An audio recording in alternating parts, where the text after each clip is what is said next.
Good afternoon, ladies and gentlemen. You already know who it is. It is your boy Lewis, and I am once again back with yet another banger with yet another video. So you guys know the drill, man. It's only 3 simple rules. If you haven't figured it out by now, man, just watch my other ones. Hit that like button. Hit that subscribe button as you come in. Make sure you hit that notification bell to always receive the latest and greatest content from me, as I always try to provide. I love and appreciate you guys, and make sure at the end of always every single video, I truly appreciate you guys, man. And make sure to share this video anytime you get the opportunity. And I truly appreciate it when you get the chance. So thank you guys for watching this video. And without further ado, let's hop right into the story. So I was watching a video on YouTube. And what this video is entailing is to why we're gonna take a time machine, guys. We're gonna travel back in time. We're gonna travel back to the year, let's say, what was the time when the NBA was kind of red hot? 2001. So this story is about one Laker great, all-time great, Kobe Bean Bryant, and as to why Kobe Bryant was very sad, not joyous, after winning the 2001 NBA championship with Shaq and the Los Angeles Lakers. So, as many of you guys know, or just about everybody knows, Kobe Bryant is married to Vanessa Lane Bryant. Kobe has 3 children and is about to have a 4th. He announced that they are having a baby girl once again, fourth girl. So once again, congratulations to the Bryants. It's a wonderful blessing to have children, another child. Just shows you how gracious God is, and man, how precious life is. So once again, congratulations to Kobe and the Bryant family, man. Truly is a wonderful feeling, and you guys once again deserve it. But this is about Kobe's family. This is about Kobe's parents. This is about Kobe's sisters. So like I said, Kobe is married to Vanessa Lane. How did these two guys meet? From what I read the book Showboat, which is a guy, I forgot the name of the author who does the biography, but the book is about Kobe Bryant's basketball career and life. If you haven't had the opportunity, you can find it on Amazon. You can download it as an ebook, or if you want a hard copy, you can buy it as a hard copy. I believe they sell it in Barnes & Noble, but I really recommend you go read that book and check it out. You will really get a much better insight as to understanding who Kobe Bryant, the person, is once you read it, and you'll have a deeper understanding of how Kobe Bryant came to be the player that he is.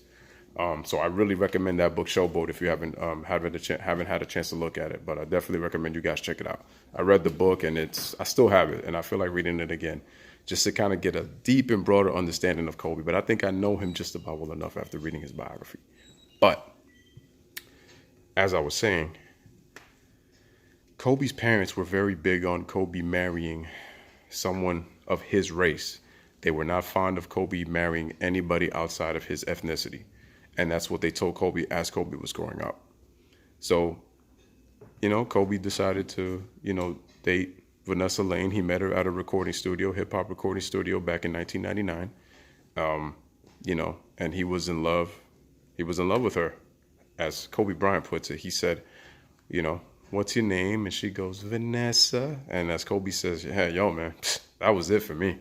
So, man, Kobe fell in love. And, that didn't sit too well with his mom, Pam Bryant, and his dad, Joe Jellybean. They were not happy with the decision that Kobe made. And it caused a rift in their relationship to the point that Kobe and his parents weren't even speaking to one another. And if you guys don't know, or if you guys do remember, Kobe was pretty much the financial handler for the Bryants after Kobe was drafted into the NBA. Remember, Kobe, in that offseason, the Lakers had just hired Phil Jackson. Kobe had just signed a 5-year, $71 million contract. When there was rift and there was problems and turmoil and tension between him and Shaquille O'Neal and that Lakers team, to many people's surprise, Shaq showed up to Kobe's 21st birthday when they celebrated it, I think, at a restaurant. But like from that point on, like, Kobe had issues with his parents, and it really caused a friction in their relationship. So then Kobe decided to marry Vanessa by the time of the 2001 playoffs. They got married, I believe, in April. So that was just right at the time that Kobe was, gearing up for the playoffs and trying to help the Lakers win a second championship along with Shaq, who, again, I'm going to say it again, was the best player on the team. But Kobe in that 2001 playoffs proved to everybody, whether you love or hate him, that he can be a main option with the best player, with the reigning MVP at the time in Shaquille O'Neal. And so Kobe was averaging career highs in field goal percentage, free throw percentage, points per game, assists, rebounds, the whole package. Like, he proved to be one of the best scorers in the NBA and was quickly becoming low-key the best player. It's just people want to hate, but Kobe's been the best player for quite a while. It's just Kobe haters just want to be in denial. It's ridiculous. Like, and once again, if you haven't checked it out, go ahead, watch what I say. Kobe was carried by Shaq and Shaq was not carried by Kobe. I'm sorry, Kobe was not carried by Shaq and Shaq was not carried by Kobe. Go see that video, check it out, and I explain as to why both guys complimented each other more than trying to put one person above the other. So Kobe marries her by playoff time in April of 2001. At that point, Kobe had stopped talking to them. There was another problem that Kobe had. So like I said, Kobe was dealing with a lot of their financial needs. Kobe's mom had become very possessive in terms of Kobe's, financial hardware. Like, anytime she could get her hands on the money, she would ask Kobe kind of like for favors, and Kobe would, just do it. And why? He was trying to be like a loving son would be. Appreciating the fact that his parents had raised him into the man that he became. And he thought that he was doing right by pretty much giving his family money. So one thing that really upset Kobe Bryant, much more than the relationship problems that he had with his mom and dad because of Vanessa and the fact that he was dating out of his race, Kobe owned a soccer team. Now, for those of you who remember, Kobe lived 9 years in Italy. So he lived in Italy from age 4 until he was 13, and he moved back to Philadelphia. Kobe ended up purchasing a soccer team, and his dad was handling his business transactions while Kobe was playing in the NBA. Now, there was a situation, and this is why I said you guys should read the book Showboat, because it actually goes into detail as to why Kobe stopped speaking to his father. His father ended up costing Kobe expenses on his team and actually lost the soccer team over $10 million in debt. Kobe was so upset about that because the one guy who he thought he could trust and he could turn to ended up being so money hungry that he ended up costing Kobe millions of dollars. Now, you could say to yourself, oh man, well, that's not really going to affect Kobe because he got a $71 million contract.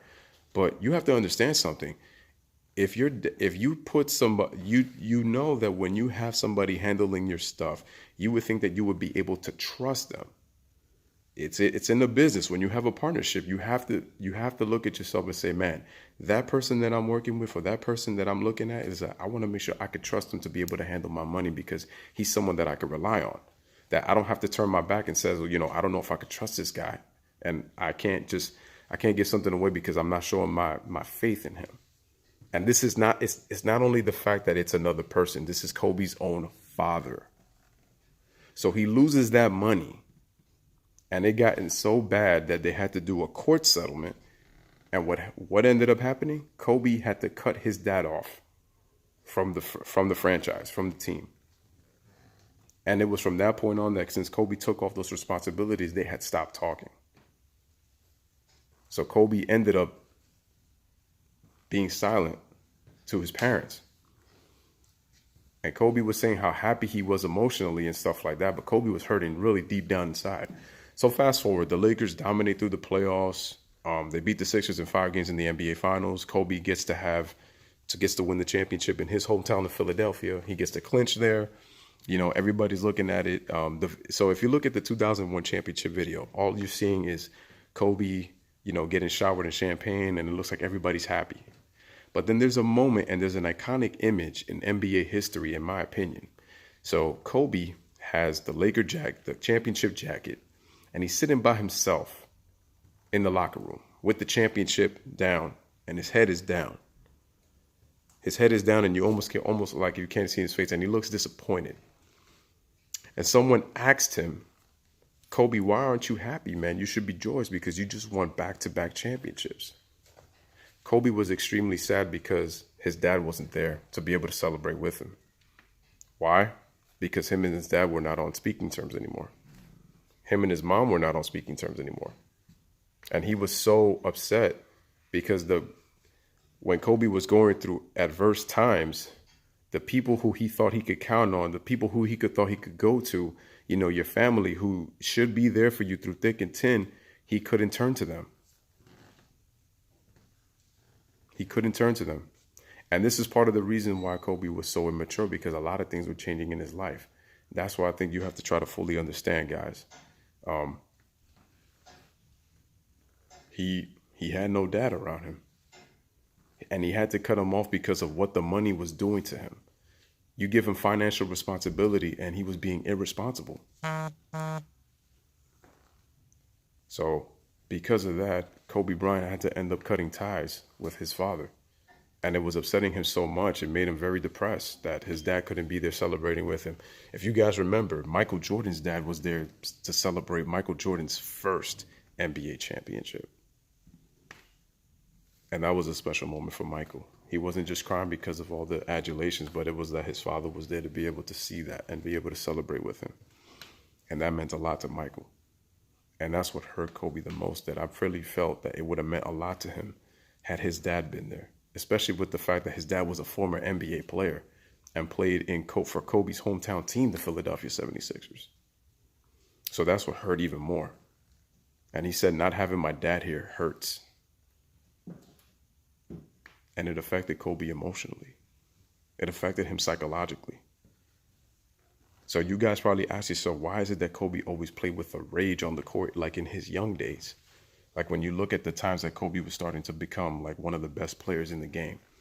Part of the problem was because he had a lot of things going on outside of his personal life, that the only thing that he could do, the only thing that he could take out his frustrations on was basketball.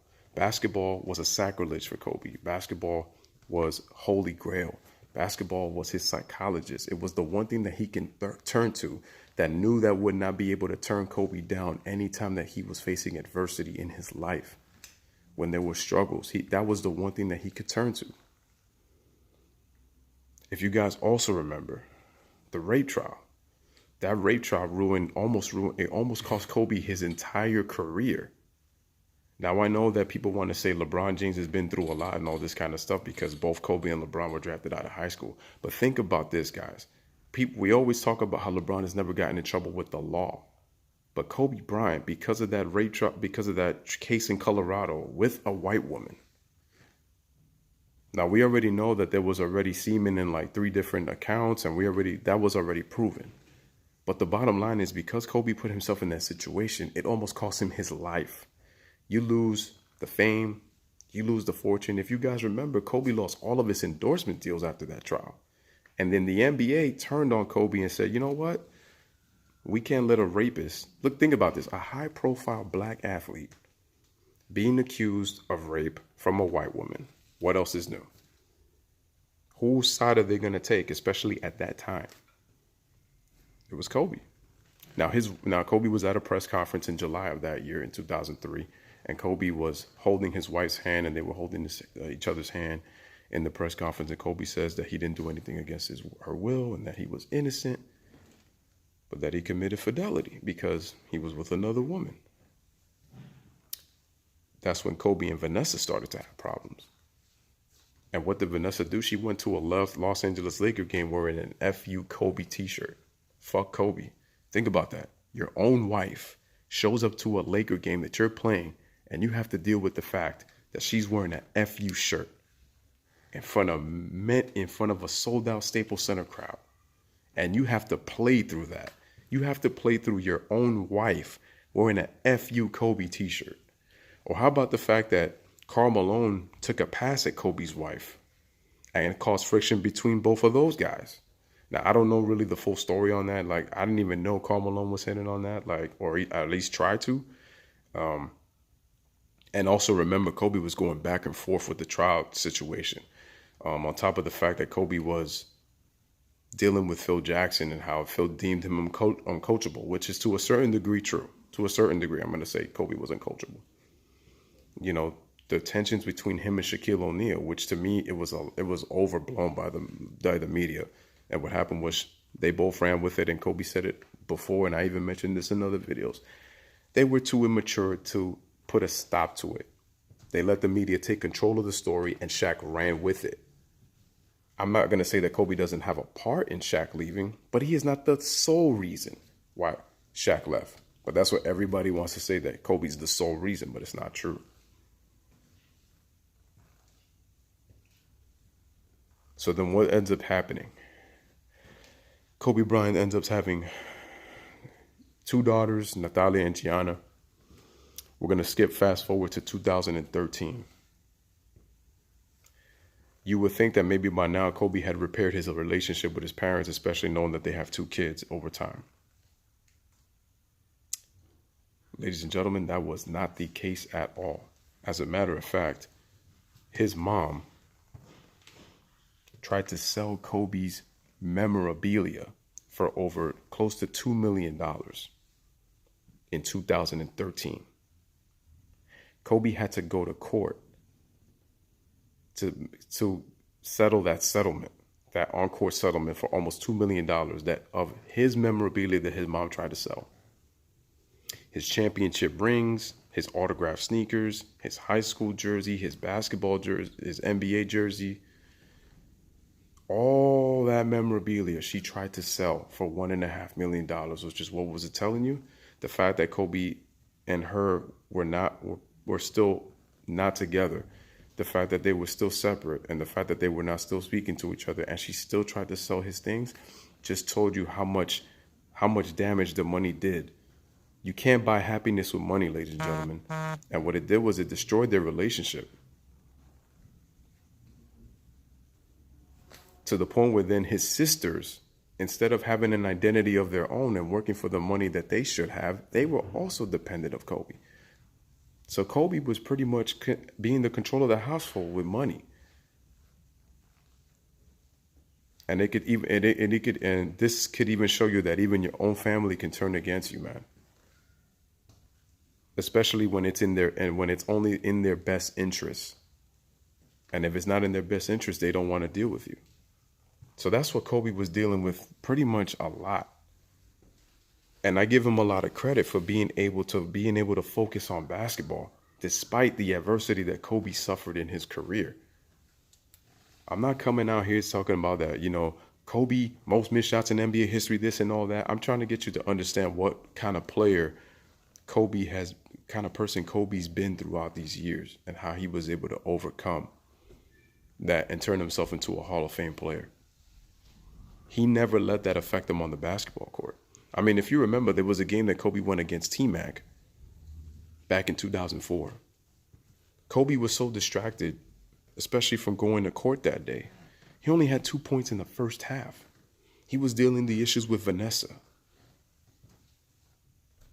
And yet in the second half, Kobe just said, forget it, man. I got to focus on this game. Went out, guarded Tracy McGrady, slowed him down, and was able to score 36 points in the second half of that game.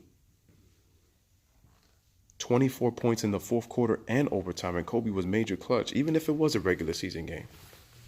They had no business losing to the Magic, but Kobe's head was not in the game. He mentally just checked out. And yet somehow, by just talking to himself and said, yo, fuck it, I'm just going to go out there and I'm just going to play hard. Like, if there's one thing, and he said this, if there's one thing I can control, it's my play on the basketball court. I can't control what's going on in my personal life because it's out of my hands, but I can control what's going on the court. He went back there and balled out. Slowed Tracy McGrady down, played great defense on him. And once again, ladies and gentlemen, Tracy McGrady and Kobe Bryant had great battles. Two true competitors that I respect. Brought it every single night. And that's why Kobe Bryant, to me, like, at times, as a lot of times, gets underappreciated, because it's easy just to blame him for everything that's going on, but you don't know what's going on internally. And guess what's so crazy? Kobe is happy. He's about to have a 4th child, and he's still not on speaking terms with his parents or his sisters. And it's 2019. The only thing that I hope one day is that Kobe is able to repair the relationships that have been broken between his family, and that they could be a united family again. Because to me, it's just kind of crazy that Kobe hasn't been able to, his sisters haven't been able to see their nieces, or their parents to see their granddaughters. Like, I think it's a sad thing, and it's like, they deserve to see them, and I think they deserve to know, again, they're other family members. So I think it's really sad. And for Kobe to be able to do what he did throughout his career, dealing with all these struggles, man, dealing with the rape trial that almost ended his life, because he could have been in jail, ladies and gentlemen. And Kobe was going to be a what if. And then it's even more so now that Kobe would have been an afterthought. We would not be talking about Kobe as one of the greatest players. We would have said Kobe was one of the greatest talents that ended up being never. It would have been a what could have been that ended up being never, never was able to do anything. His career was too short because of one fatal mistake. But kudos to Kobe for being able to bounce back and not letting his personal life interfere with his basketball life. So, ladies and gentlemen, this is once again Lewis. I hope you guys kind of sort of see Kobe in a different light. Again, I'm not going to say that does this story automatically now make Kobe a top 10 player. Once again, it goes by preference and it goes by opinion. Like, I love Kobe, my favorite player growing up. But again, I have LeBron over him, and I explain my reasons why. Just look at the top 10 list of one of my videos. But this is to get you to understand what kind of player Kobe was on the court, why he was that killer, cold-blooded snake. It was because he took his aggression on the court because of what was going outside in his personal life. I think Kobe would have, and the thing is, Kobe loves the game, but he kind of became kind of a low-key villain because of what he was dealing with.